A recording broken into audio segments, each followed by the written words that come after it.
Welcome to the MedLink Health Connections podcast. I'm your host, Bella, and today I am joined by Jamie Allen. Hi, Bella. I'm Jamie Allen. I am a licensed clinical social worker with MedLink. I am currently working in the Jefferson office. I've been here for about 4 months now. Before that, I was in private practice, and I've worked in many settings as a clinician. I am currently in my DSW program, my Doctor of Social Work program at the University of Kentucky. I graduated from the University of Georgia in 2012 with my Master of Social Work degree, Go Dogs, and I'm very happy to be here now.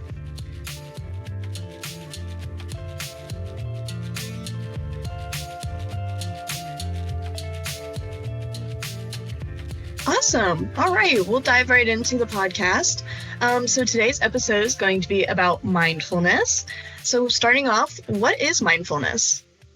So mindfulness is about noticing what's going on inside of us. You know, there's a lot of misconceptions about what the word mindfulness means. A lot of people think of meditation and kind of imagine someone, sitting on the top of a mountain with their legs crossed and just, chanting. But really, it's just the practice of paying attention to what's happening in the present moment with curiosity rather than judgment. So judgment being labeling our experiences, thoughts, or emotions as either good or bad. So we notice what's going on inside of us, thoughts, feelings, physical sensations, as well as what's happening around us. And the key is that we're noticing these experiences without immediately reacting to them or trying to change them. So it helps us to step out of that autopilot that we kind of stay on and become more aware of our lives as we're actually living them. So why is mindfulness important? Mindfulness is important because so many of us are constantly being pulled in just 100 different directions. We're thinking about what happened yesterday, worrying about tomorrow, checking our phones, multitasking, rushing from one thing to the next. That's why we stay on autopilot. Mindfulness helps us come back to the present moment. Research has shown that mindfulness can reduce stress, improve emotional regulation, increase self-awareness, and even support physical health. One of the biggest benefits is that it creates a little space between what happens to us and how we respond. So instead of reacting automatically, we can respond more intentionally. And who is mindfulness for? Everyone, really. You don't have to be someone who meditates every day or spends hours doing yoga. Mindfulness is accessible to everyone at any time. It's especially helpful for people who are experiencing stress, anxiety, trauma, burnout, chronic illness, or even major life transitions. So it's very valuable for everyone. And what misconceptions do people commonly have about mindfulness? One of the most common misconceptions is that mindfulness means clearing your mind, which is something that people find really hard to do. And the goal isn't to stop your thoughts. The goal is to notice them without getting completely carried away by them. Another misconception is that mindfulness has to involve, sitting silently, or spending hours doing something like yoga. But that's not the case. Mindfulness can happen anytime, anywhere. It can happen while you're walking, eating lunch, washing dishes, driving, exercising. Also, mindfulness isn't about positive thinking. It's about seeing what's actually happening, seeing the reality of what's going on around you, and seeing that as clearly as possible. How is mindfulness different from simply paying attention or being calm? So mindfulness is done with intention. And so one thing that's so important about it, and why I encourage a lot of my patients to practice mindfulness, is what it does is it gets us out of that autopilot. And so when we walk around with just a lot of stress, just chronic stress, we tend to experience life in autopilot more. And so autopilot is actually a function of our brain, what's called automatic processing. And so, when we first learn a skill, our brain uses working memory and prefrontal cortex to consciously plan each step of that. It's slow, effortful, it requires attention. But with practice, our brain transfers control of that behavior to subcortical structures, specifically the basal ganglia, which is like my favorite part of the brain, just because it's a fun word to say. And so it can just run automatically. And so by automating familiar tasks, the brain is freed up to focus and put attention on things like problem solving, social interactions, and preparing things for unexpected events. But chronic stress can interrupt that normal flow of that process. And so what it does is it locks us into this unchanging loop. And so we experience excessive autopilot.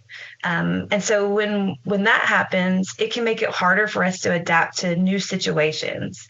It's harder to think through problems. It's harder to engage in social interactions because we're more likely to interpret things based on past experiences instead of the context of the moment. When we practice mindfulness, that increases the flexibility of the brain's automatic processing so that we can use it when we need it, but it doesn't take over. And so, an example of that could be something that happened to me recently.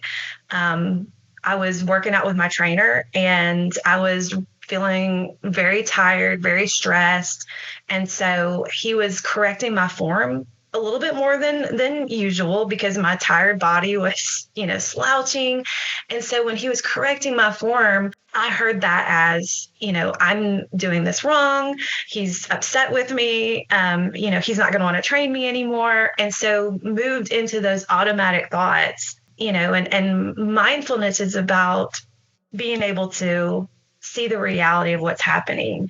And so we're more apt to challenge those automatic thoughts with things like evidence testing, which would be, there's no evidence that he's mad at me. I'm tired. I need more correction. He's doing his job, those kind of things. And so it helps us to be able to move through life a little bit easier. How does mindfulness help with stress reduction? Mindfulness helps us become more aware of our stress response. And so, again, chronic stress tends to move us into autopilot more. It reduces the flexibility that we have to go between autopilot and back. And so we tend to stay more in autopilot. And so what mindfulness can do, and the practice of mindfulness can help us to experience things in the moment and experience things with a curiosity, have context around, the thoughts that we're having, the feelings that we're having, the physical sensations that we're having. And so that can reduce that stress that we're feeling, and doing things like just mindful breathing. I'm going to be the therapist that talks about breathing again, because we hear that a lot, breathing, relaxation, breathing. But when we take something from that autopilot, that automatic processing, and move it into our intentional, conscious working brain, we're increasing that flexibility to move between the two. And so by focusing on our breathing, by being intentional about it and having control of that, then we're increasing that flexibility to move back into our kind of online brain out of our offline brain. And so taking some deep breaths, practicing grounding, practicing experiencing the world through our senses, focusing on the things that we can see, the things that we can hear, touch, smell, taste. Those things can be really helpful in reducing stress. And what are some mindfulness practices? And so I know that a lot of times when mindfulness comes to mind, people think meditation, people think yoga, and sometimes it doesn't necessarily feel accessible because someone might think, well, I struggle with paying attention. How am I going to be able to go into a yoga studio and start there? I can't turn off my brain. How can I meditate?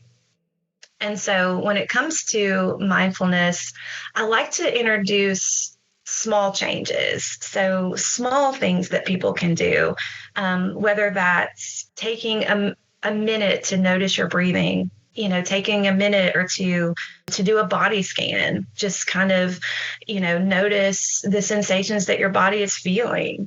There's a lot of apps that you can practice things like guided imagery or guided meditations that are, a minute or 2 minutes in length, and kind of start there. Also, one thing that I introduce to my patients is something called beginner's mind. We tend to, after we practice something, like I said, the first time we're learning a skill, we're very intentional about doing it. We're very deliberate, very conscious in our efforts. And then once we get used to doing it, we go on autopilot. I mean, think about things like washing dishes or brushing your teeth. Think about the last time that you brushed your teeth. I mean, do you remember that experience? Do you remember the steps that you took? And so beginner's mind is a way to be intentional about things in a safe space. And so coming to an activity that you do often as if you've never done it before. I like to imagine that you're an alien who just came to a planet and you've never done this. And so what would that look like for you? Driving a car. Driving a car is a place that a lot of people tend to go on autopilot. Experience something called highway trance, and you're just driving along, and then all of a sudden you're like, whoa, my gosh, how did I get here? Because you've been, planning your grocery list. You've been thinking about the 100 things that you're going to do when you get to the place you're going. And so if you're driving, imagine that you're driving a car for the first time. Notice the way that the steering wheel feels under your hands. Notice the pressure, of the gas pedal. Notice, when your foot moves from the gas pedal to the brake, the smells in the car, the feel of the air conditioning. Notice, the amount of effort it takes when you make a turn. And so beginner's mind is a way that I love to introduce mindfulness practice to my patients, because it's a way to increase that flexibility between autopilot and conscious thinking. And what are ways to bring mindfulness practices into your daily routine? Again, I mean, anything that you do, you can bring mindfulness in through, practicing, beginner's mind, taking walks, going for a walk. And, one thing that I like to bring up to my patients is doing things like experiencing nature. I have a passion for nature-based interventions. That's something that's actually a focus of mine in my doctoral program. And so anytime that we can connect with nature, we tend to be more mindful. We tend to experience it in the moment. And so if you have the opportunity to, be in nature, and I mean, that can literally be like walking from your car to, your workplace, or, from your car into the Publix.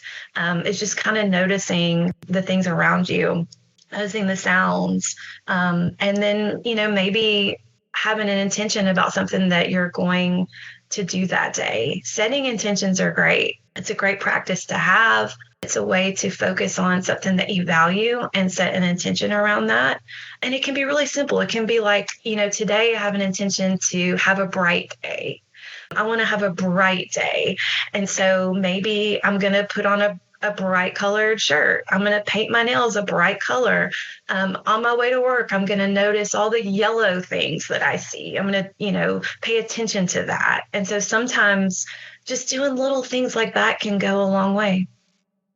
Awesome. Well, thank you so much, Jamie, for joining us today on the MedLink Health Connections podcast. We are so glad that you came on.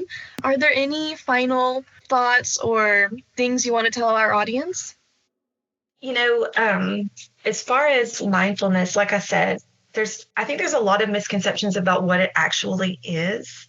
But anytime we can be creative, that is a very, very important way that we can not only experience mindfulness, but feel connected to ourselves and also things that are outside of us. And so, drawing a picture, writing in a journal, anything like that. Turning on some music and just singing as loud as you can in your car, or dancing, anything that we can do where we can be creative and spontaneous. I encourage people to do that. And if you do it once a day, that's amazing. Do it once a week, but just continue to have those practices in your life and see what that looks like.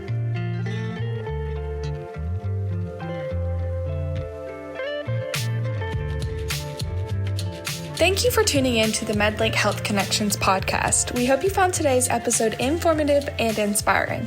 If you enjoyed the show, please subscribe, rate, and leave a review on your favorite podcast platform. Remember, the information shared in this podcast is for educational purposes only and should not replace professional medical advice. Always consult with your healthcare provider for any medical concerns. Stay connected with us on social media and visit our website at medlinkga.org for more resources and updates. Until next time, stay healthy and take care.